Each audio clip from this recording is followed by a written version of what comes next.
On the show today, my guest joins me to discuss ways to improve Nigeria's gas strategy. As always, you can join the conversation with the hashtag #BeyondMarkets. You can follow my Twitter handle too at Esther Ubodaga.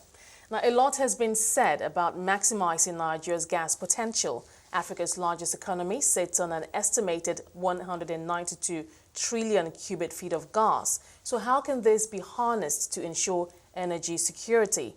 Dada Thomas, the president of the Nigerian Gas Association, joins me as we explore ways to fine-tune Nigeria's gas strategy. Dada, thank you so much. Pleasure to have you on the show. Esther, it's a pleasure. What it would appear, Nigeria's gas master plan, let's start there. It's been a long time, we've talked about it for several years. It's passed through all kinds of fine-tuning, and now it appears that it's taken off. And by that, I'm referring to the Kaduna-Kano pipeline that's put at an estimated cost of $2.8 billion. It's going to take 2 years, and it's expected to connect the east, west, and north to enable connectivity between those regions. What are your thoughts on this, how we got here in the first place? Well, I think this is a good announcement that was made last week by the GMD of the NNPC, Dr. Barrow. But the reality is that the Nigerian Gas Master Plan has actually been rolled out before this. This is the continuation of that much bigger plan. The Escravos-Lagos pipeline, ELPS, has been in existence for many, many years. Okay. And recently, that has been replicated. It's called the ELPS 2. That also has been progressed and is virtually finished. Even more importantly, there's a pipeline that is called the OB3 pipeline, which is connecting the east of the Niger Delta to the west of the Niger Delta.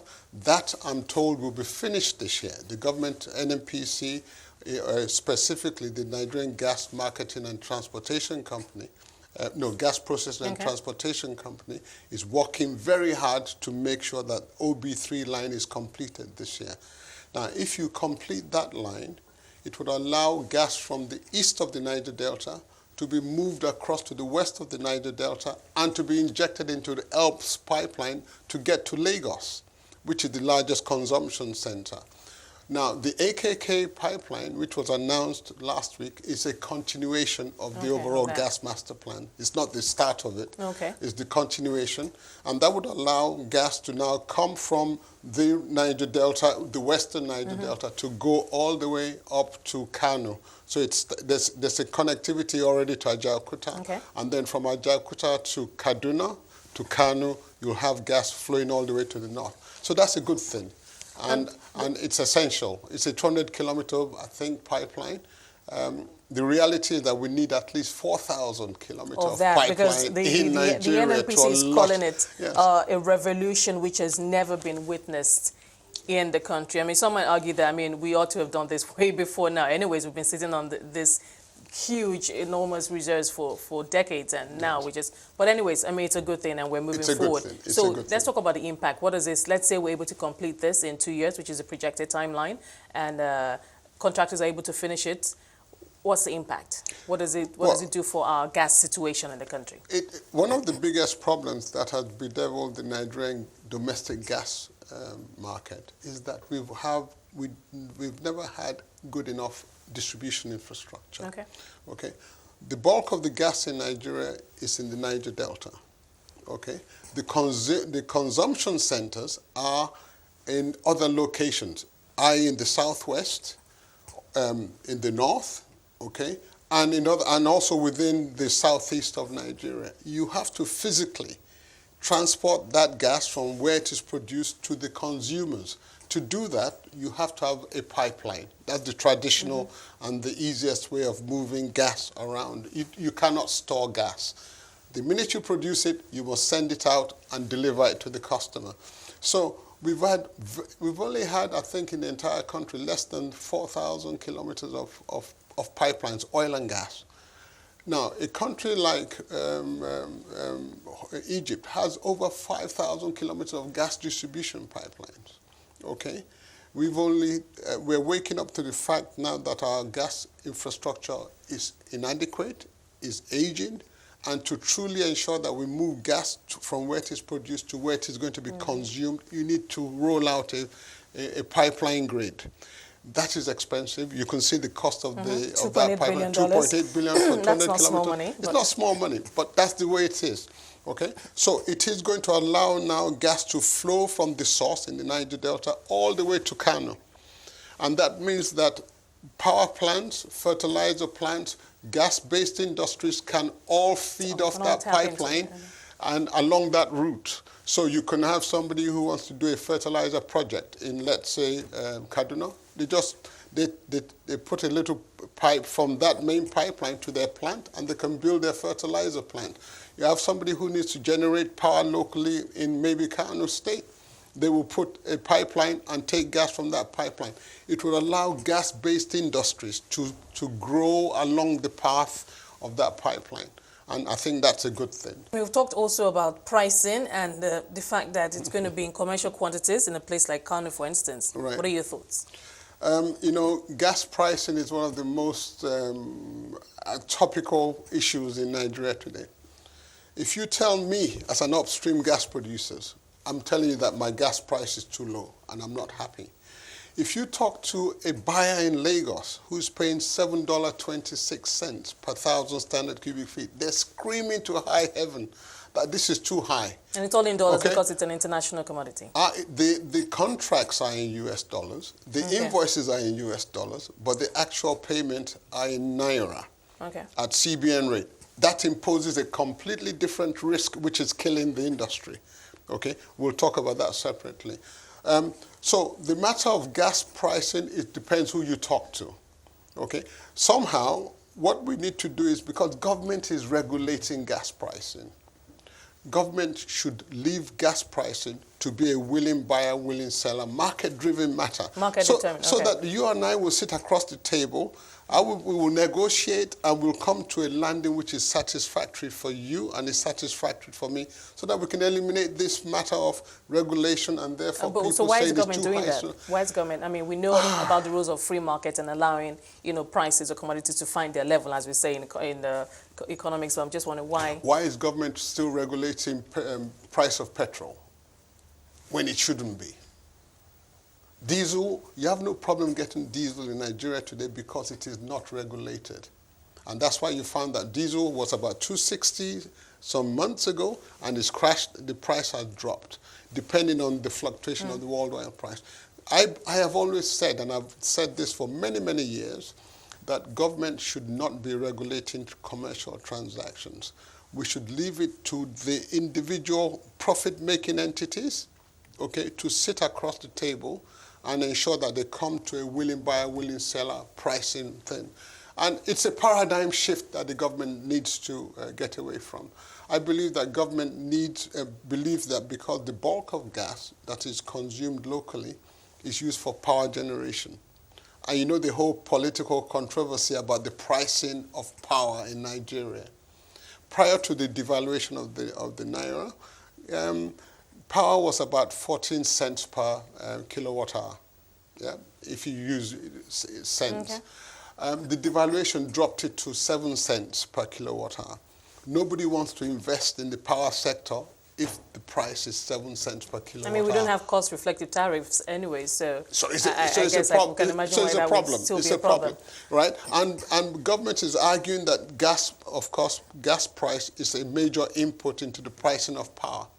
Whereas the studies show that it isn't the gas price that's the determinant. It's other things, okay? So, and this is why I believe they feel compelled to keep on regulating the price of gas. But there's a window of opportunity coming with the gas policy that was passed in 2017.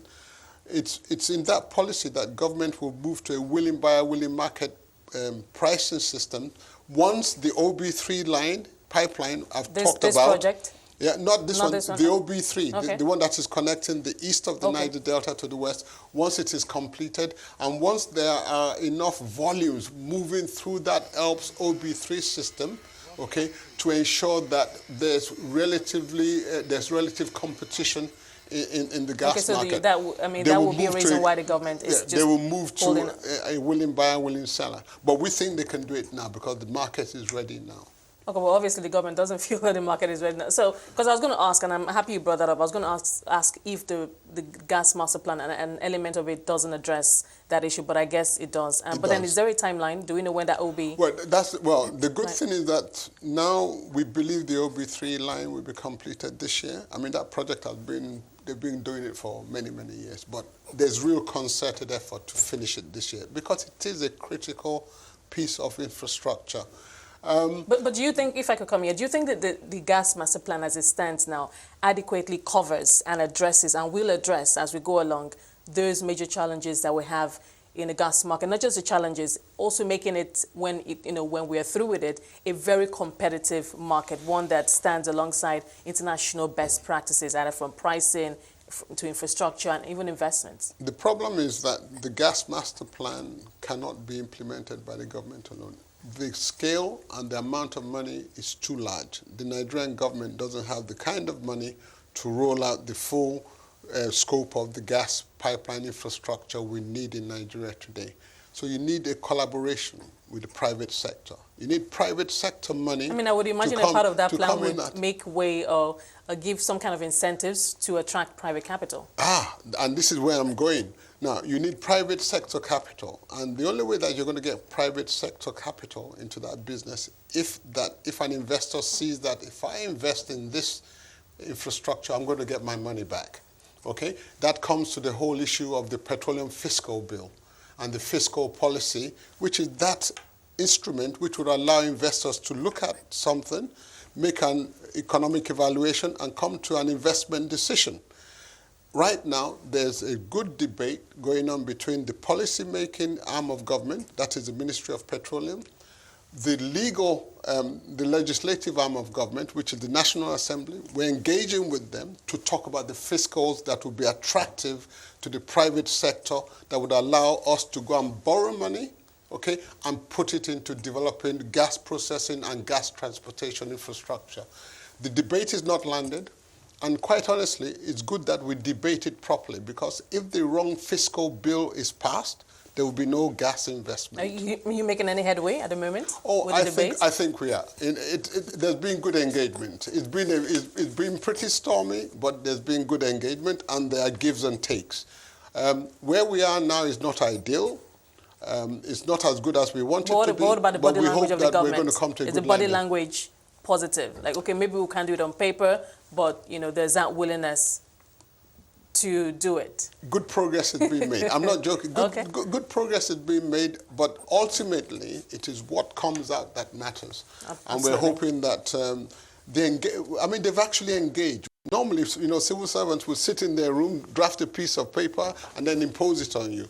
There's been engagement, and we're hoping that that engagement between our two groups will land in something that is good for Nigeria. All right, Dada, we'll take a short break, and we'll come back and pick up from where we left off. I've been speaking to Dada Thomas, President of the Nigerian Gas Association, looking at Nigeria's gas master plan, or rethinking the gas master plan. We'll continue our discussion on rethinking Nigeria's gas strategy. Still with me is Dada Thomas, President of the Nigerian Gas Association. Thank you for your time so far. Let's talk more domestic now. A story that's been trending in the news, the taxation on locally produced liquefied petroleum gas as LPG versus the one that's imported and is not subjected to VAT. What is the story behind that? That is an anomaly, isn't it? I mean, you are taxing something you produce locally, but you're not taxing something that you import. There's something wrong, and I think the fact that this is now out in the public domain for discussion is good. Let's look at the big picture. In the petroleum reform program of the government, the 7 big wins, there's a gas policy which was approved in 2017. One of the key elements of that gas policy is increasing LPG penetration and usage in Nigeria. Would you believe that the largest economy in Africa, with the largest population in Africa, has the lowest usage of LPG? We have in Africa, which means in the entire world. I mean, that's essentially what it means. It means that our women, our children, are wasting valuable time on a daily basis going to cut firewood, carry it on their head, bring it to the house. So is it an availability issue or pricing? Is it too expensive or just not there's no access? It is all of it. And what's happening is that the policy intends to improve gas LPG penetration by a factor of 10, going from about 400 metric tons per annum to about 4,000 metric tons per annum. But the problems are this: affordability, availability, and safety and perceptions. Okay, so let's look at the availability. The biggest contributor of LPG domestically is the Nigerian LNG, and they've substantially increased their production of LPG that is allocated to the domestic sector. But guess what? We don't have the distribution infrastructure. First of all, to receive LPG, you need terminals. And the terminals in Nigeria are in Lagos. LPG is produced in Bunny, transported to Lagos. And if you want to buy cooking gas in Port Harcourt, that cooking gas is transported back from Lagos all the way to Port Harcourt for you to buy. Yet, the LNG is 10 or 50 kilometers from Port Harcourt. But we've used this commodity for decades. Yeah, but you import it through Lagos. You don't have enough distribution infrastructure. So nobody has said, oh, hold on.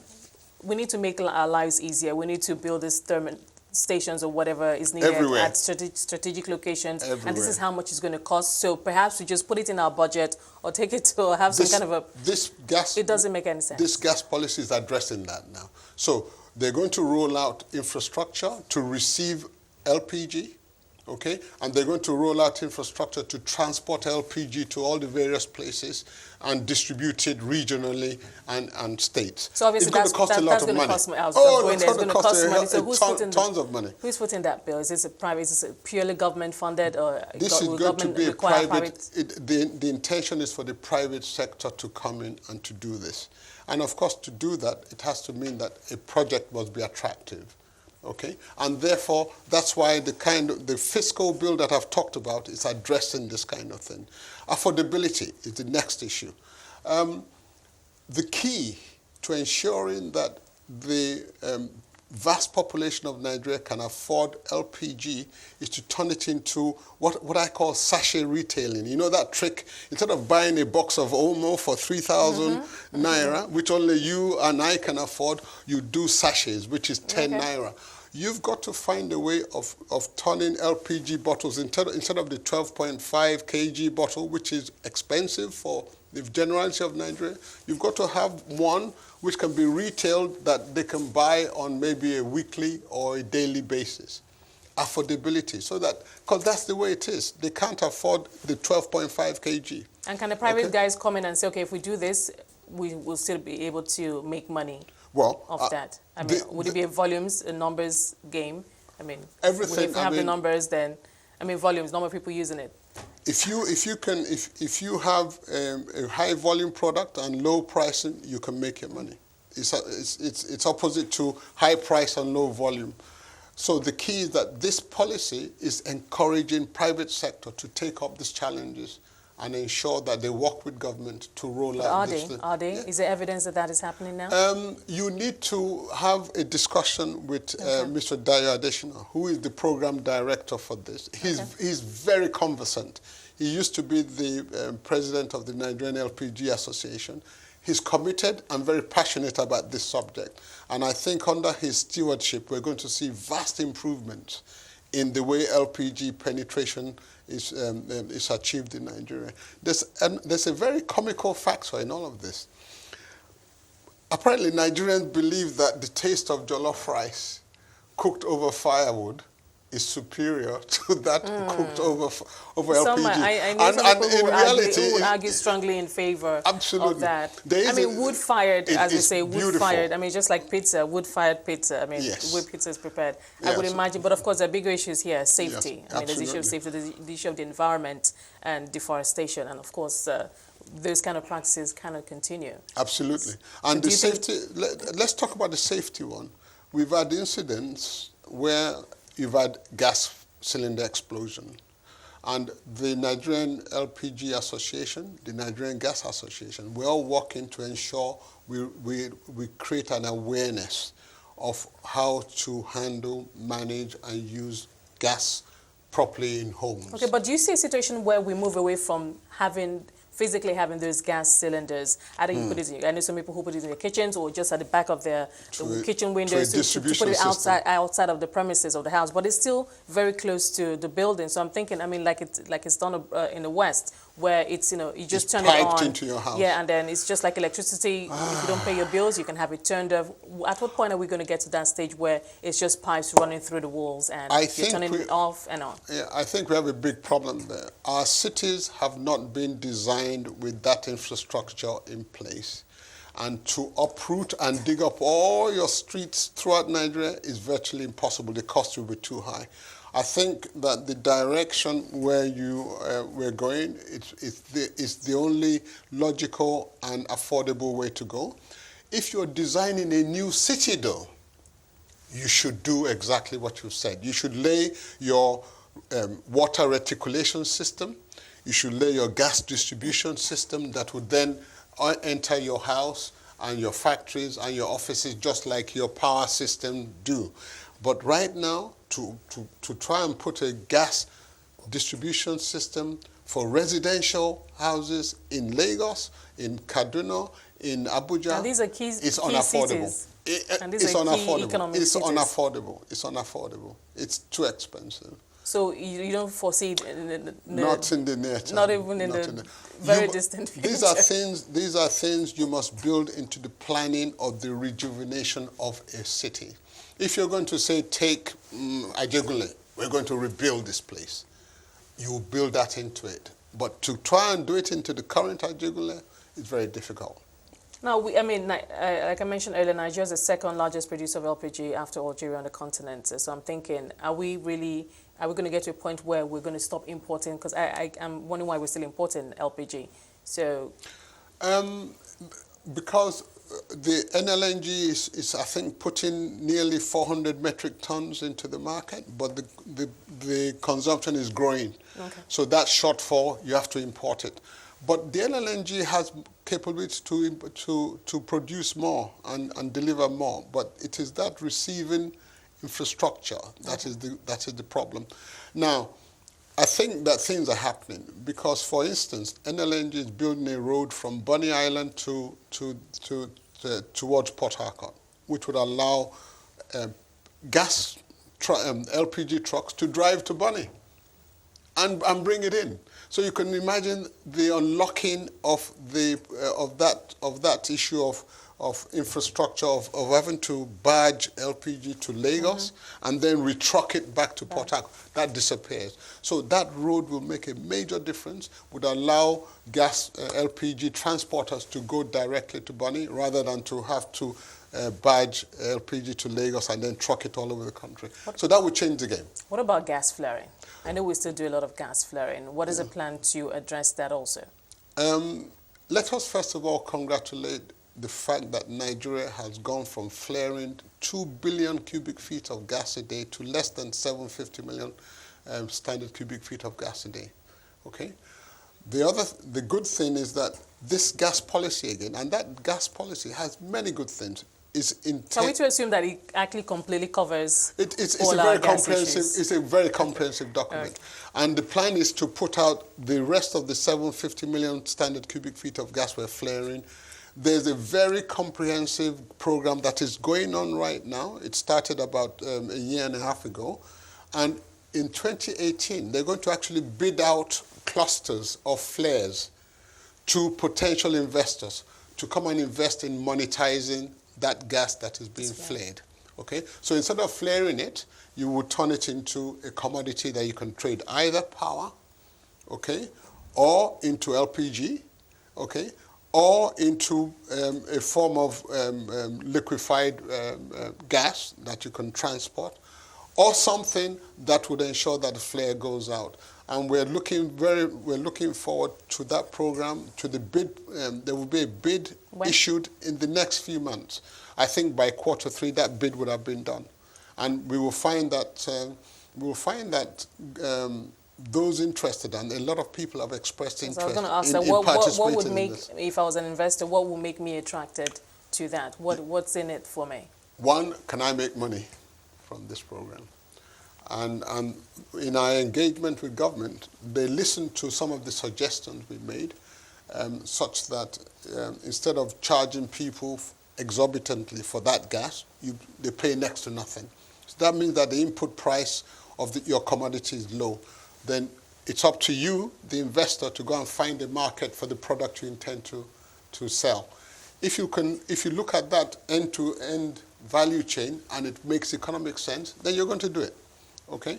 So we're looking forward to this rollout of the bid process, and I think it will be successful. So if it's successful, so we get to a zero flaring situation. Zero flaring doesn't mean absolute zero. Absolute zero. Oh, and the reason is very simple. The reason is very simple. For the safety of operation of a plant, you have to have a minimal amount of flaring. Okay? All right. But you will not be able to see this one from space. Right now, Nigeria's flares are visible from space. Amazing. Okay. Thank you, Dada, for You're talking welcome. to us today. We appreciate your time. Dada Thomas, President of the Nigerian Gas Association.